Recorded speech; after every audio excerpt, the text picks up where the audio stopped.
Good afternoon. Today, the people of Israel are under attack, orchestrated by a terrorist organization, Hamas. In this moment of tragedy, I want to say to them and to the world and to terrorists everywhere that the United States stands with Israel. We will not ever fail to have their back. We'll make sure that they have the help their citizens need and they can continue to defend themselves. You know, the world's seen appalling images. Thousands of rockets in a space of hours raining down on Israeli cities. I got up this morning and started this at 7:30, 8 o'clock, my calls.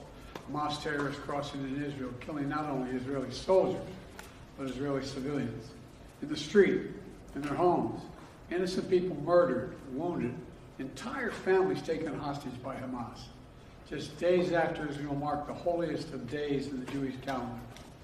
It's unconscionable. You know, when I spoke with Prime Minister Netanyahu this morning, I told him the United States stands with the people of Israel in the face of these terrorist assaults. Israel has the right to defend itself and its people. Full stop. There's never justification for terrorist attacks. And my administration's support for Israel's security is rock solid and unwavering. Let me say this as clearly as I can. This is not a moment for any party hostile to Israel to exploit these attacks to seek advantage. The world is watching.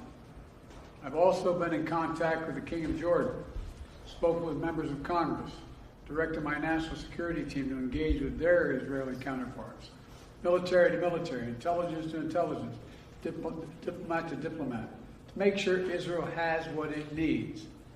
I've also directed my team to remain in constant contact with leaders throughout the region, including Egypt, Turkey, Qatar, Saudi Arabia, Jordan, Oman, the UAE, as well as our European partners and the Palestinian Authority. It's also a terrible tragedy on a human level. It's hurting innocent people. Seeing the lives that have been broken by this, the families torn apart, it's heartbreaking.